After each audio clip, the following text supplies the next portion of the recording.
Hello everyone, welcome back to my channel बथीसी के doctor. मैं doctor Anuradha. I hope you all are doing good.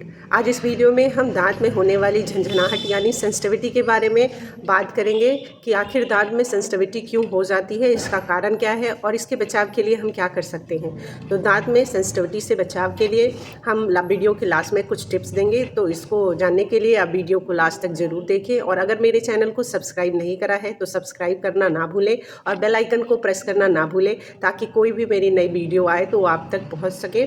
सबसे पहले हम बात करते हैं कि दांतों में झंझनाहट क्यों होती है।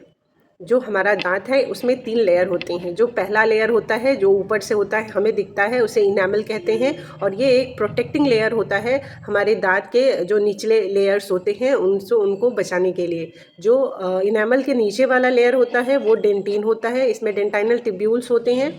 और जो उससे नीचे होता है वो पल्प होता है, इसमें नर्व्स और ब्लड सप्लाई होता है। तो जब किसी भी कारणवश आपका जो इनेमल है हट जाता है तो उसकी वजह से डेंटाइनल ट्यूब्यूल्स जो होते हैं वो एक्सपोज हो जाते हैं और इसकी वजह से आपको सेंसिटिविटी महसूस होती है।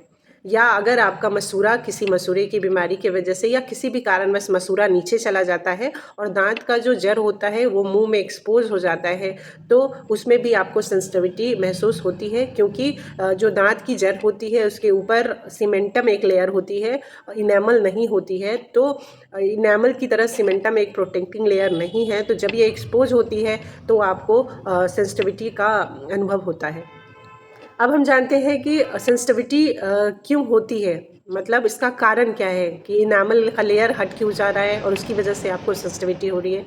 तो इसके बहुत सारे कारण हैं। जैसे अगर आपकी दांत में कैविटी हो गई हो, कैविटी की वजह से अगर दांत का ऊपरी लेयर इनामल हट जाता है तो इस केस में भी आपको सेंसिटिविटी का अनुभव हो सकता है। यदि आप में कोई बैड हैबिट हो, जैसे आप किसी बॉटल के कैप को दांत से खोलते हो और उसकी वजह से आपका इनेमल का लेयर चिप ऑफ हो जाता है, तो इसकी वजह से भी आपको सेंसिटिविटी इशू आ सकते हैं। अगर आप में ब्रक्सिज्म की हैबिट हो, यानी जब आप गुस्से करते हो या रात में सोते वक्त दांत किटकिटाते हो, उससे अगर आपके दांत का ऊपरी लेयर घिस जाता है तब भी आपको सेंसिटिविटी इशू आ सकते हैं। अगर आप कोई भी चीज़ जैसे अगर आप निडल मतलब सुई से सिलाई कढ़ाई कर रहे हो, उससे आप दांत से तोड़ते हो, धागे तोड़ते हो, काटते हो, अगर उसकी वजह से आपके इनामल चिप ऑफ हो जाते हैं तो उसकी वजह से भी आपको सेंसिटिविटी इशू हो सकते हैं। अगर आप कुछ हार्ड चीज़ बाइट कर लिए, उसकी वजह से आपके दांत में क्रैक आ गया और डेंटाइनल ट्यूब्यूल एक्सपोज हो गए, तो उसकी वजह से भी आपको सेंसिटिविटी इशू आ सकते हैं। अब हम बात करते हैं कि दांत की जड़ों में सेंसिटिविटी क्यों होती है। तो दांत की जड़ों में सेंसिटिविटी तब होती है जब मसूड़ा नीचे चला जाता है किसी भी कारणवश, या यदि आपके मसूड़ों में बीमारी है, या फिर आपको पायरिया है, या आपका बैड हैबिट है कि आप उसमें सीख का यूज़ करते हैं, टूथपिक का यूज़ करते हैं, या कोई भी नुकीली चीज़ खाना निकालने के लिए, खाना के पार्टिकल्स को निकालने के लिए यूज़ करते हैं, तो उसकी वजह से आपके मसूड़े ऊपर चले जाते हैं और जो दांत की जड़ है वो एक्सपोज हो जाती है, तो इसकी वजह से भी आपको सेंसिटिविटी इशू आ सकते हैं। खाने में ज़्यादा एसिडिक फूड या एसिडिक ड्रिंक का इस्तेमाल ना करें। इसके इस्तेमाल से ये होता है कि जो दांत का ऊपरी लेयर होता है वो डीमिनरलाइज हो जाता है और इसकी वजह से भी आपको सेंसिटिविटी इशू आ सकते हैं। तो सॉफ्ट और जेंटल ब्रशिंग करें, क्योंकि एग्रेसिव ब्रशिंग से, हार्ड ब्रशिंग से आपके सेंसिटिविटी इशू बढ़ सकते हैं। हार्ड ब्रश करने से जो दांत का ऊपरी लेयर होता है वो एब्रेड हो जाता है और इससे भी आपको सेंसिटिविटी इशू हो सकते हैं। अब सवाल ये आता है कि अब सेंसिटिविटी किस कारण से होती है, ये तो हमने जान लिया। अब इसके बचाव के लिए हम क्या करें। तो इसके बचाव के लिए आप घर पे रहते हुए कुछ चीज़ों का इस्तेमाल कर सकते हो जिससे आपका सेंसिटिविटी बहुत हद तक कंट्रोल हो सकता है। और अगर इसके बाद भी अगर आपकी सेंसिटिविटी कंट्रोल नहीं हो रही है तो आपको डेंटिस्ट के पास ज़रूर जाना चाहिए और उनसे एग्जामिनेशन करानी चाहिए। सबसे पहले हम आते हैं कि घर पे रहते हुए हम क्या कर सकते हैं सेंसिटिविटी को कम करने के लिए, इसको ख़त्म करने के लिए। तो घर पे रहते हुए आप डिसेंसिटाइजिंग टूथपेस्ट या माउथ वॉश का इस्तेमाल कर सकते हो। यह मार्केट में बिना प्रिस्क्रिप्शन के भी मिलता है, आप इसका यूज़ कर सकते हो। इसमें ऐसे इंग्रेडिएंट्स होते हैं जो डेंटाइनल ट्यूब्यूल्स को ब्लॉक कर देते हैं, उनके ऊपर एक लेयर बना देते हैं जहाँ से इनेमल हट गया रहता है। तो ये काफ़ी हद तक आपके सेंसिटिविटी इशू को कम करते हैं और आपके जो सेंसिटिविटी से दर्द की समस्या हो जाती है उसको भी बहुत हद तक कम करते हैं।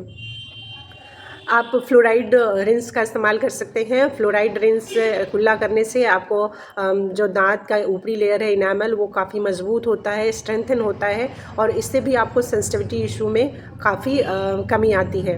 आप जो ब्रशिंग करते हो उस पर आपको खासा ख्याल रखना है कि जब भी आप ब्रशिंग करो तो जो आपका ब्रश हो वो सॉफ्ट ब्रिसल का होना चाहिए और जब भी आप ब्रशिंग करें तो आपको हल्के हाथों से करनी है, यानी जेंटल ब्रशिंग करनी है क्योंकि हार्ड ब्रशिंग से जो दांत का ऊपरी लेयर होता है, बार बार हार्ड ब्रशिंग करने से जो दांत का ऊपरी लेयर होता है वो हट जाता है और इससे आपको सेंसिटिविटी होती है। तो जब आप हल्के हाथों से और सॉफ्ट ब्रिसल वाले ब्रश से करोगे तो आपको इसकी समस्या नहीं होगी और इसमें सेंसिटिविटी में आपको कमी आएगी।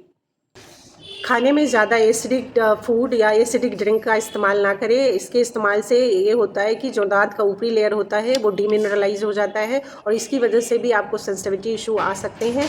तो आप एसिडिक फूड और ड्रिंक का इस्तेमाल ना के बराबर करें। अगर आपको इन सब चीज़ों को फॉलो करने के बाद भी सेंसिटिविटी से आपको राहत नहीं मिल रही है तो आपको डेंटिस्ट के पास ज़रूर जाना चाहिए। डेंटिस्ट प्रॉपर एग्जामिनेशन के बाद इवैल्यूएट करेंगे कि आखिर किस वजह से आपको सेंसिटिविटी इशू हो रहे हैं।